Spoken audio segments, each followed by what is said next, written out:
Hello everyone, কেমন আছো সবাই? আশা করছি সবাই খুব ভালো আছো, সুস্থ আছো। আর আমরাও মোটামুটি ভালোই আছি।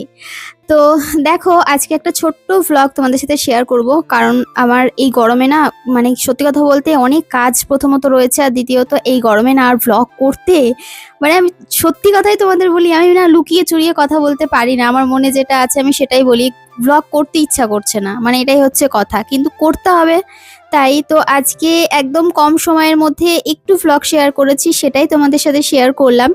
তবে ভ্লগ যেমনই হোক না কেন, সত্যি কথা বলতে আজকে মনটা একটু ভালো আছে। তো যাই হোক, দেখো এদিকে সকালবেলা উঠে অনেক কাজকর্ম সেরে নিয়েছি। আর এদিকে না ঘরদোর মুছে নিয়েছি। মানে মুছে নিচ্ছি এক এক করে, আর টেবিলটা মুছে নিচ্ছি প্রতিদিনের মতো। যদিও টেবিলে আমাদের কেউ খাওয়া দাওয়া করে না, তারপরেও টেবিলটা মুছতে হয়। আর অনেকেই না আমার ভ্লগের জন্য অপেক্ষা করো, তোমরা কমেন্ট করো দিদি তোমার এই রকম ভ্লগ দেখতেই খুব ভালো লাগে। তো আমি না সত্যি আমার ভ্লগ যখন এডিট করি বা পরে দেখি বা পরে ভয়েস ওভার দেওয়ার পর শুনি, আমি ভাবে কি যে আমার মতো হয়তো কেউ ভ্লগ করে না। মানে আমি এরকম যে একদম এত সাদামাটা ভ্লগ করি, মানে করতে হয় তাই করি, সেরকম একটা ব্যাপার। কিন্তু এই জিনিসটাকেই যে তোমরা গুছিয়ে নিজেদের মতো করে ভালোবাসো আমাকে, সেটাই আমার ভালো লাগে। আমার মনে হয় যে আমি যেমনটা সেরকমটাই দেখাবো, কিন্তু হ্যাঁ, আমার আছে তো আছে দেখাবো, নেই তো নেই দেখাবো। কিন্তু কখনো কারো খারাপ করে বা খারাপ চেয়ে কখনো কিছু করব না। এটাই হচ্ছে কথা। তোমার যা আছে তুমি তার মধ্যে দেখাও, তার মধ্যে খাও, তার মধ্যে পড়ো, তার মধ্যে ভালো থাকো ভাই। কিন্তু অন্যের ক্ষতি করে না কখনো, না সত্যি ভালো থাকা যায় না। মানে সবকিছুর হয়তো কোনো কিছু কোনো অন্যায় প্রমাণ বা কর্মফল যেটা বলে, সেটা হয়তো এই জন্মেই কেউ কেউ পেয়ে যায়, আবার হয়তো কেউ পরজন্মে পায়। তো সেই জায়গা থেকে ওই সবাইকে সবার কর্মফল ভোগ করতেই হবে। তো এটাই হচ্ছে ব্যাপার। তুমি পাপ কাজ করবে, তুমি খারাপ কাজ করবে, তুমি অন্যের চোখের জল ঝরাবে, আর তুমি নিজে চোখের জল তোমার ঝরবে না, সেটা তো হতে পারে না। মানুষের যতটা চোখের জল যদি তুমি কারো ঝরাও না, সে হয়তো তোমাকে অভিশাপ না দিলেও তার ওই চোখের জলে যে হাইটা লাগে না, সেটা তোমাকে সারাটা জীবন কুরে কুরে শেষ করে দেবে। সেটা আমি বারবার বলেছি তোমাদের, বা বারবার বলি। তাই যে কোনো কাজ করার আগে একটা মানুষকে 10 বার কি 100 বার ভাবা উচিত। ভুল মানুষ করে না, আমরা তো মানুষ, আমরা তো ভুল অবশ্যই করি, কিন্তু তার ক্ষমাও আছে, বা তার কোনো না কোনো ঠিক ব্যবস্থা রয়েছে। কিন্তু তুমি একই ভুল করছো জানা সত্ত্বেও বারবার সেটা তুমি করেই চলেছো, তাহলে তোমার মতো মানে বড় পাপী আর কেউ নেই, এটাই তুমি নিজে জানবে। আমি এটা প্রত্যেকটা মানুষকেই বলছি, আমি নিজেকেও এই কথাগুলো বলি। আর আমি যখন ভ্লগ করি জানো, মাঝে মাঝে আমি এই কথাগুলো সবাইকেই বলি। আর এদিকে দেখো গরম লেগে গেছে, তাই একটু জলও খেয়ে নিলাম। তোমরা অনেকেই কমেন্ট করো কণিকা জল যখন খাবে তখন জলটা বসে বসে খাবে, আসলে হয়ে ওঠে না জানো তো। এখানে এই যে জল ভরতে গিয়ে জল তেষ্টা পেয়ে গেছে, এবার ভাবছি বসে বসে জল খাবো, তাহলে জলটা ভর্তি হয়ে পড়ে যাবে। আমি বসতে গেলেই মানে যাওয়া আসা, বিছানা অবধি, মায়ের বিছানা অবধি যাবো, জল খাবো, সে তখনই আমার জলটা পড়ে যাবে। তো ওই দাঁড়িয়ে দাঁড়িয়ে খেয়ে নিলাম। মাঝে মাঝে বসে খাই, তোমাদের কথা মানার চেষ্টা করি, আবার মাঝে মাঝে আমার হয়ে ওঠে না, তো ওই জন্য আর হয় না। তো এদিকে দেখো জলগুলো ভালো করে ভরে নিচ্ছি। আর যে জামা কাপড়গুলো কাঁচা ছিল সেগুলো ওয়াশিং মেশিন থেকে বের করে নিলাম। আর এই দেখো জল পড়ে যাচ্ছে। আমি একটা কাজ করতে গেছিলাম, তো সেটা করতে গিয়ে দেখলাম ও মা জল পড়ে যাচ্ছে, মানে মায়ের এই ঘরটা একটু ঝাড়পোছ করব। তো দেখলাম যে জল পড়ে যাচ্ছে, ভাবছিলাম যে কি করব। তো ভাবলাম যে না, আর একটা বোতল দিয়ে আসি, তারপরে আবার এসে খানিকটা কাজ করে আবার দৌড় দেবো। মানে এরকম করেই কিন্তু আমি কাজ করি। মানে আমার না ওই বোতলটা 2 মিনিটে ভরে যাবে, 2 মিনিটও লাগে না, ততক্ষণ আমার দাঁড়িয়ে থাকতে ইচ্ছা করে না, মনে হয় ততক্ষণে আমার একটু কাজ কাজ মানে এগোলেও এগোবে। তো আগের দিনই বিছানা ঝাড়ার সময় ঝাঁটাটা খুঁজে পাচ্ছিলাম না, আজকে খুঁজে পেয়েছি, সেটাকে দিয়ে ভালো করে বিছানাটা ঝাড়ু দিয়ে নিলাম। আর বিছানা ঝাড়তে ঝাড়তে আবার দৌড়েছি, মানে জল আমাকে আবার ভরতে হবে, আবার এদিকে বিছানা ঝাড়ারও কাজ করতে হবে। তো যাই হোক তাই হোক করে বোতলগুলো সব ভরে ফেলেছি, আর বিছানাটাও ঝেড়ে নিয়েছি। আর এবার হচ্ছে তোমার ঘরটা ভালো করে ঝাড় দিয়ে নিচ্ছি। ও আর একটা বোতল লাস্টে বাকি ছিল, সেটাকেই এবার ভরতে গেছি। আর তারপরে দেখো এদিকে কলটা বন্ধ করে দিয়ে এদিকে মপটা নিয়ে এসেছি, ঘরটা ভালো করে মুছে দেবো, তারপরে উপরে যাব।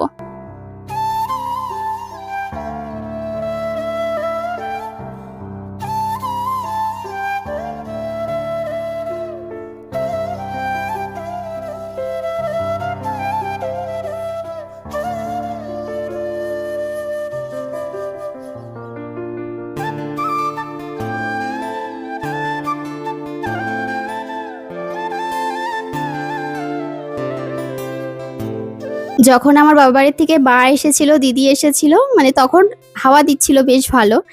আর সত্যি কথা বলতে আমাদের দোতলাটায় না সুন্দর হাওয়া দেয়। আর আমাদের একতলায় ওই দরজাটার কাছে যদি দাঁড়াও খুব সুন্দর হাওয়া দেয়। আবার যখন হাওয়া বন্ধ থাকে, একদমই কোথাও হাওয়া দেয় না, তখন তো হাওয়া পাওয়া যায় না। কিন্তু যখন হালকা ফুলকা হাওয়া থাকে তখন ওখানে একটু বেশি হাওয়া থাকে। আর আমার ছোট ঘরটায় বরাবরই হাওয়া থাকে, যেহেতু ব্যালকনিটা ফাঁকা। আর ওই জন্য জানলাটা রয়েছে, ওই ঘরটায় হাওয়া দেয়। তো আমার মা যখনই আসে, দিদি যখনই আসে বলে কি তোদের এখানে সুন্দর হাওয়া আছে। হ্যাঁ, তবুও আমার দিদি বাড়িতে ভালোই হাওয়া, কিন্তু আমার বাবার বাড়িতে খুব একটা হাওয়া নেই। আগে ছিল, তবে এখন ঘরের মুখ ঘুরে গেছে অন্যদিকে, আশেপাশে অনেক ঘরবাড়ি হয়ে গেছে। আর এখন আর হাওয়া নেওয়া কি দম নেওয়ারও জায়গা পাওয়া যায় না। তবে সামনে যে মাঠটা আছে ওখান থেকে একটু একটু হাওয়া আসে, তবে নেই বললেই চলে। মানে গাছপালা থাকলেও সেরকম একটা হাওয়া খুব একটা পাওয়া যায় না, বাড়িটা যেহেতু মুখটা অন্যদিকে বা ঘোরানোর জন্য। আর আমাদের এই বাড়িটা একদম সেই গঙ্গার ধারের দিকে মুখ।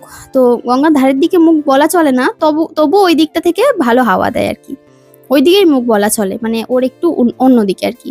ওই বলে না যে দিকটা থেকে হাওয়া ভালো আসে, কি একটা দিক আছে, দক্ষিণ পূর্ব বা না উত্তর পূর্ব বলে, সেই দিকটাই আর কি আমাদের ঘরের দিক, যেদিকে আর কি ঘর করে সবাই মুখটা। তবে আমাদের ওই পুরোনো ঘরটা, ওটার আবার একটু উল্টো দিকে ঘোরানো, যে ঘরটা আগে আমরা থাকতাম। তবে ওটা কিছু করার ছিল না, যেহেতু আমাদের এদিকে অলরেডি ঘর ছিল একটা তখন। ওই জন্য ওই ঘরটা যখন করা হয়েছিল ওটার মুখটা মানে অন্যদিকে হয়ে গেছিল। আর এই তো এই দরজা দিয়ে ভালো হাওয়া দেয় বলে এখান থেকে আমি ঝাঁটও দিতে পারি না। দরজা বন্ধ করে নোংরাটা বের করে, মানে একদম দরজার সামনে নিয়ে গিয়ে তবে দরজাটা একটু খুলে নোংরাগুলো চট করে বের করে দিই। না হলে না ওই আবার ঘরের মধ্যে ঢোকে। তো ওই জন্য নোংরাগুলোকে এইভাবেই আর কি বের করে দিচ্ছিলাম। এবার ঘরটাকে ভালো করে মুছে নিচ্ছি। ভেতরের ঘরগুলো সব মোছা হয়ে গেছে, বিছানাপত্র যতটুকুনি ঝাড়ার সব ঝাড়া হয়ে গেছে। আর মায়ের ঘরের ওই পাশের ঘরটা যেটা, ওই ঘরটায় জানলাগুলো সব খোলা দেখলাম, তো মাই খুলে দিয়েছে, বললো কণিকা জানলাগুলো সব খোলা থাক, তাহলে একটু নিঃশ্বাস প্রশ্বাস নিতে পারবো, না হলে না খুব বদ্ধ বদ্ধ লাগে। তো আমি বললাম যে ঠিক আছে। তো ওপরে ঘরের সব কাজকর্ম করে নিচের ঘরের কাজ করছি। আর বিশ্বাস করতে পারবে না, পুরো কাজ করতে বসলে না মানে প্রথমত দম তো আটকেই যায়। তোমরা দেখো যখন ভ্লগ শেষ করে বা কোনো কাজ শেষ করে ভিডিও অন করি, তখন আমি কিভাবে দম আটকে আটকে কথা বলি, ভীষণ কষ্ট হয়। আর দ্বিতীয়ত হচ্ছে নাইটি পুরো ভিজে যায়, মানে ঘামে এত বিভৎস অবস্থা, ভীষণই বাজে অবস্থা। তারপরে সেই নাইটি আবার চেঞ্জ করতে হয় বা স্নানে যেতে হয়। আর ওই অবস্থায় যদি এসির মধ্যে গিয়ে ঢুকি, ধরো আমাদের ওই পাশের ঘরে উজ্জ্বল তো এসি চালিয়ে বসে থাকে, পেস্তাও থাকে, তো তখন ওই ঘামের যে জলটা আর এসির হাওয়ায় পুরো মনে হয় কি যেন এসির জলে মানে ফ্রিজের জলে স্নান করে ঘরে ঢুকলাম, এই রকম বিভৎস লাগে। আর তখনই শুরু হয় জ্বর সর্দি কাশি, সমস্ত জীবনের যত কিছু সব শুরু হয় তখন। তো যাই হোক, চলো অনেক কথা বলে নিলাম, এবার ঘরটা ভালো করে পরিষ্কার করে তারপরে উপরে যাব।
আর এবার আমার সব গাছগুলোতে ভালো করে জল দিয়ে দিচ্ছি, কারণ গাছগুলোতে না পুরো শুকিয়ে গেছে পাতা।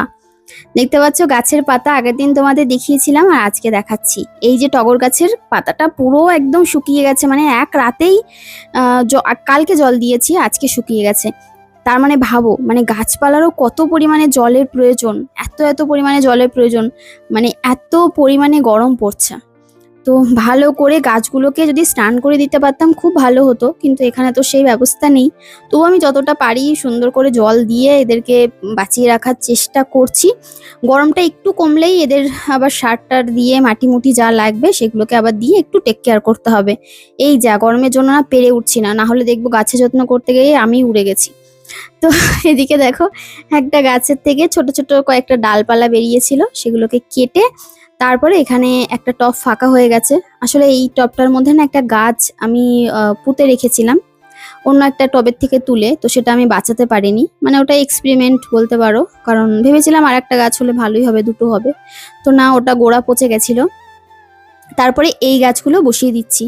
এই গাছটা অনলাইন থেকে কিনেছিলাম না, তোমাদের দেখিয়েছিলাম। এখন এই গাছটা এত বড় হয়েছে, কেটে কেটে সমস্ত জায়গায় লাগিয়ে রাখছি, যেখান থেকে ইচ্ছে সেখান থেকে হচ্ছে। আর সব টবের মধ্যে হচ্ছে না যদিও, কারণ দেখছি কিছু কিছু টবের মধ্যে বসালে না আবার সেই গোড়া পচে পচে কেমন মরে যাচ্ছে। তো একটা টবের মধ্যে বেঁচে গেছে, আর এটা আর একটা বসালাম, আর একটা বসানো আছে।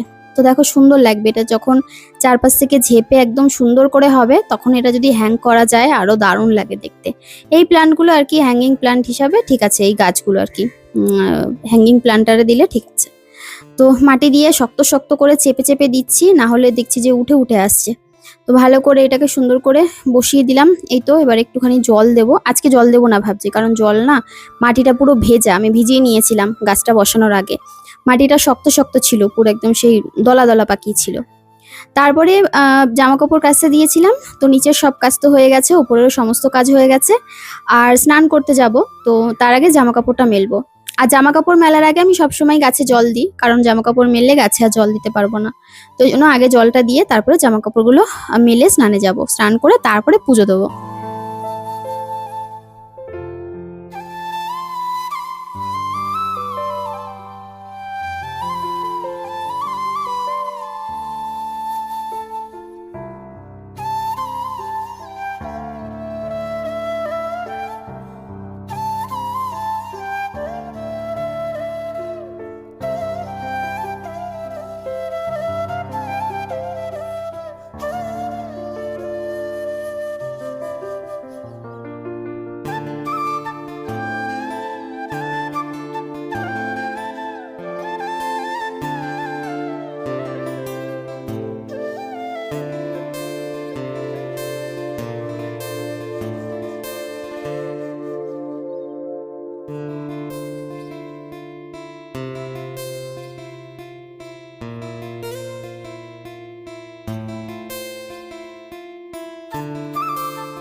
আর এর মধ্যে আমার অনলাইন থেকে কিছু পার্সেল এসেছিল, তো সেগুলোকেই রিসিভ করলাম, কারণ শ্যাম্পু ফুরিয়ে গেছে। আর শ্যাম্পু এই গরমের মধ্যে জানো তো, শ্যাম্পু মানে মনে হয় শ্যাম্পু চাইলে রোজই করি এরকম একটা ব্যাপার, কিন্তু রোজ তো হয়ে ওঠে না। আর একটা হেয়ার সিরাম নিলাম, এটা তোমার কি একটা ব্র্যান্ডের ভুলে গেছি আমি, তোমাদেরকে পরে দেখে বলবো। আর ডাবের ওই বডি ওয়াশ নিয়েছি, আর তোমার একটা শ্যাম্পু কন্ডিশনার নিয়েছি।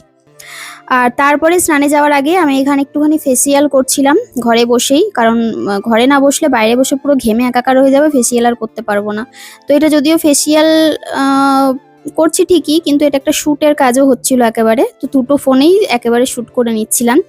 তো এটা এডিট করে পরে আবার দিতে হবে, ব্র্যান্ড শ্যুট ছিল, তো সেটাই ভাবলাম তোমাদের সাথে একটু শেয়ার করে নিই, যেহেতু আজকের ব্লগটা আমি আর বেশি শ্যুট করতে পারিনি, তোমাদের প্রথমেই বললাম।